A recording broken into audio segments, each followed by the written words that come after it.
पद के लिए इस समय तानातानी का माहौल है, तो विपक्षी जो लोग हैं वो ये बताना चाहते हैं कि भाई 2019 में आपने डिप्टी जो स्पीकर का एक पद होता है, जिस तरह की कह सकते हैं संसद की जो गरिमा होती है उसको आपने खोया, इसीलिए हम भी आपके खिलाफ प्रत्याशी उतारने वाले हैं। भले ही पहली बार उतर रहा हो, लेकिन देखिए संविधान में इसको लेकर एक प्रक्रिया है, एक प्रावधान है, इसी का कह सकते हैं तर्ज पर ये जो के सुरेश है उनको उतारा जा रहा है। तो जाहिर बात है कि ये कोई ऐसा नहीं है कि अगर इससे पहले नहीं हुआ तो कभी होगा नहीं, क्योंकि अगर इसका वो भी मौजूद है और हम कभी भी आपके खिलाफ इस तरीके का हल्ला बोल कर सकते हैं। तो मुझे लगता है कि आने वाले जो 5 वर्ष का पूरा कार्यकाल अगर पूरा होता है तब भी ये कार्यकाल जो है बड़ा दिलचस्प रहने वाला है। चूँकि आप सोचिए कि जब सदन की शुरुआत हो रही है, जब पूरी तरीके से सदन की कार्रवाई अभी शुरू ही हुई है और विपक्ष के तेवर इतने सख्त है, तो आप सोचिए कि अगर कोई बिल लाने की बात होती है या फिर किसी भी तरीके से जो है किसी बात को लेकर के कानून बनाया जाता है, तो स्थिति किस तरीके से खतरनाक हो सकती है। लेकिन ओम बिरला के नमस्कार, आप देख रहे हैं नेक्स्ट 9 पॉलिटिकल बाइट। मैं हूं आपके साथ सिराज। साल 2024 के लोकसभा चुनाव में एनडीए की सरकार तो बन गई, लेकिन एक कमज़ोर सरकार बन रही है, क्योंकि जिस तरीके से देखा गया कि तमाम तरह की शर्तें जो है सहयोगी दल रखते हुए नजर आ रहे थे, इसी भी जिस तरीके से जो स्पीकर पद है उसको लेकर एनडीए में घमासान देखने को मिल ही रहा था, लेकिन अब विपक्ष ने भी दावा ठोक दिया है और नतीजा यह हुआ कि कल 11 बजे वोटिंग होगा देश में पहली बार स्पीकर पद के लिए। इसके क्या सियासी मायने हो सकते हैं? क्या अगर क्रॉस वोटिंग होती है तो सरकार भी गिरती हुई नजर आएगी? इस मुद्दे पर बातचीत करने के लिए हमारे साथ 2 सहयोगी मौजूद हैं। अमन सर मौजूद है, हमारे साथ अबरार मौजूद है। उनसे समझने का प्रयास करेंगे कि आखिर इस सरकार को अब क्या क्या परेशानियां झेलनी पड़ सकती हैं और क्या वाकई में अब सरकार गिरने की कगार पर आ गई है। अमन सर, पहला सवाल आपसे रहेगा कि जिस तरीके से देखें तो अब विपक्ष जो है पहली बार दावा ठोक रहा है और कहीं ना कहीं जो उनके उम्मीदवार हैं के सुरेश है, उन्होंने नामांकन दाखिल कर दिया। ओम बिरला को दोबारा जो है भारतीय जनता पार्टी आगे कर रही है स्पीकर पद के लिए। ऐसे में कैसे देख रहे हैं आप? क्या सरकार को कहीं ना कहीं खतरा है इसको लेकर के? देखिए, जाहिर बात है कि यहाँ पर विपक्ष ये बताना चाहता है कि भाई वो भी अब ताकतवर हैं, पहले की तरह स्थिति नहीं है कि उनके गिने चुने सांसद हुआ करते थे। अब ऐसे में आप देखें तो लगभग 250 के राउंड अगर मानकर चला जाए तो यहाँ पर विपक्षी जो सांसद है वो नजर आते हैं और यही बात वो अब बताना चाहते हैं मोदी सरकार को या एनडीए सरकार को कि भाई अब आपको हमें कमज़ोर समझने की ज़रूरत नहीं है, क्योंकि जिस तरह से आपने देखा कि लगातार ये परंपरा रही है कि जो स्पीकर होता है वो सत्ता पक्ष का ही होते आया है और देखिए सर्वसम्मति से कहीं ना कहीं फैसला होता है और साथ में जो डिप्टी स्पीकर होता है वो विपक्षी दलों का होता है। लेकिन जिस तरह से इस बात को नकार दिया गया, उसी बात को लेकर राहुल गांधी ने भी कहा कि मोदी जी, या यूँ कहें कि जो बीजेपी सरकार है, एनडीए सरकार है, वो बाहर तो कुछ और कहती है, लेकिन जब जैसे ही बाहर से वो अंदर पहुंचते हैं तो उनके सुर जो है वो बदलते हुए नजर आते हैं। इसीलिए हमने फैसला किया है कि के सुरेश हमारी तरफ से स्पीकर पद के लिए कहीं ना कहीं फाइट करते हुए नजर आएंगे। और देखिए जिस तरह की तनातनी अभी नजर आती है, जाहिर बात है कि सरकार को ये संकेत देने का प्रयास जरूर है कि आप अब विपक्ष को हल्के में नहीं ले सकते, क्योंकि जितनी बड़ी संख्या है, अगर 10-20 जो सांसद इधर से उधर हुए तो सरकार गिरने में और नई सरकार बनने में समय नहीं लगेगा। जी बिल्कुल, सरकार गिरने में समय नहीं लगेगा, क्योंकि जिस तरीके से टीडीपी लगातार इस बात की मांग कर रही थी कि स्पीकर पद उनके पार्टी के सांसद होने चाहिए और ऐसे में भारतीय जनता पार्टी ने साफ तौर पर नकार दिया और तमाम वो मंत्रालय जो अहम होते हैं वो अपने पास रखे और सहयोगी दलों को जो तमाम मंत्रालय थे वो दिए गए। लेकिन अब जिस तरीके से परिस्थितियां बन रही हैं, राहुल गांधी ने यूं ही या विपक्ष ने यूं ही नहीं कहा कि हम स्पीकर पद के लिए लड़ाई लड़ेंगे। क्या अप्रत्यक्ष रूप से क्या टीडीपी और नीतीश कुमार से उनकी बात हुई है? क्या अब क्रॉस वोटिंग के जो कह सकते हैं अनुमान लगाए जा रहे हैं ये भी देखने को मिल सकते हैं? अबरार हैं हमारे साथ, कैसे देख रहे हैं आप कि जिस तरीके से आप देखें तो टीडीपी लगातार जो है वो इस बात की मांग कर रहा था कि उनकी पार्टी से जो है स्पीकर पद जो है उनको दिया जाए, और ऐसे में अब राहुल गांधी का इतना बड़ा कॉन्फिडेंस क्या दर्शाता है आपको?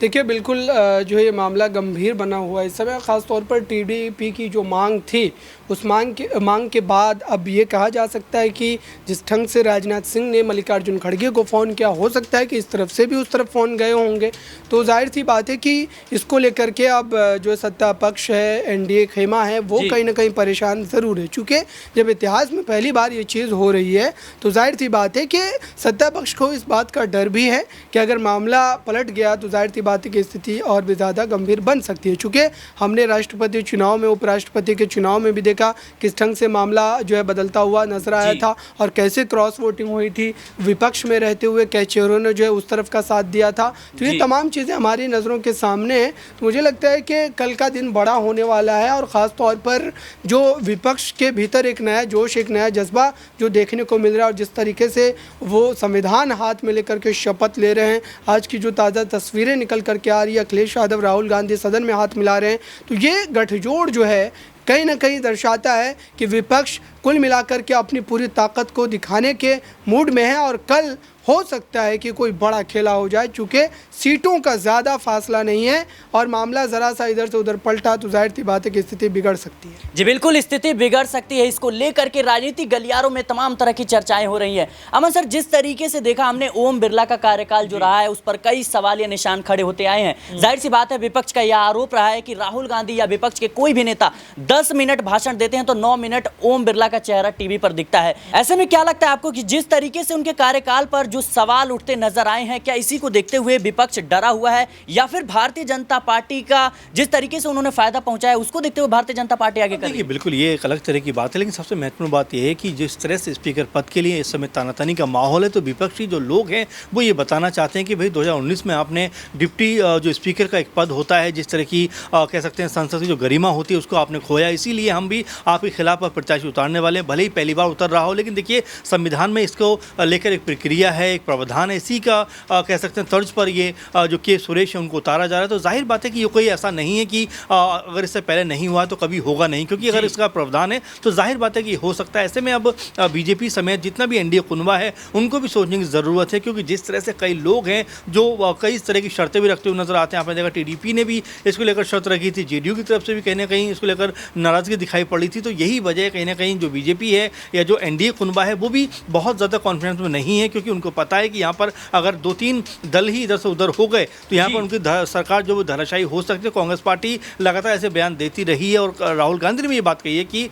जब भी हमें लगेगा हम इस पे काम कर सकते हैं, क्योंकि बहुत सारे सांसद जो हैं वो हमारे संपर्क में। आप देखा टीएमसी भी लगातार यही बात करेगी, बीजेपी के 3-4 जो सांसद हैं वो उनके संपर्क में हैं। तो ऐसे में आप समझ सकते हैं कि यहाँ पर जो बीजेपी है या जो एनडीए कुनबा है वो अपने आप में दबाव महसूस कर रहे हैं, इसीलिए कोई बहुत बड़ी बयानबाजी भी इसको लेकर नहीं हो रही है। जी बिल्कुल, बयानबाजी तो हो नहीं रही है, लेकिन जिस तरीके से एनडीए खेमे में इस मुद्दे को लेकर के खलबली है, जाहिर सी बात है कि भारतीय जनता पार्टी जो है वो कहीं ना कहीं बहुमत को लेकर के चिंतित नजर आ रही है। अब किस तरीके से देख रहे हैं आप कि राहुल गांधी ने साफ तौर पर या पूरे के पूरे विपक्ष ने डिप्टी सीएम पद की जो है मांग की थी। ऐसे में भारतीय जनता पार्टी क्यों डर रही है? क्या वो चीजें हैं जो कहीं ना कहीं भारतीय जनता पार्टी को वो डर सता रहा है? डिप्टी स्पीकर का पद भी जो है वो देने को राजी नहीं हो रहे हैं, कैसे देख रहे हैं आप? देखिए बिल्कुल, जो है सत्ता पक्ष कभी भी ये नहीं चाहेगा कि इस तरीके से सत्ता में बंटवारा हो, और विपक्ष को क्यों ही दिया जाएगा। अब विपक्ष को ये भरोसा है या एक तरीके से उम्मीद है कि वो उनके पास जो सीटें हैं या फिर जो चेहरे उनके जीत करके आए हैं उसमें और ज़्यादा चेहरों को जोड़ा जा सकता है, उनके जो है खेमे से कुछ चेहरों को तोड़ करके लाया जा सकता है। इसी वजह से उन्होंने इस तरीके का फैसला लिया है, या फिर कई बार ये एक राजनीतिक दबाव या सरकार को डराने के लिए कि हमारे पास जो आंकड़े हैं वो भी मौजूद हैं और हम कभी भी आपके खिलाफ इस तरीके का हल्ला बोल कर सकते हैं। तो मुझे लगता है कि आने वाले जो 5 वर्ष का पूरा कार्यकाल अगर पूरा होता है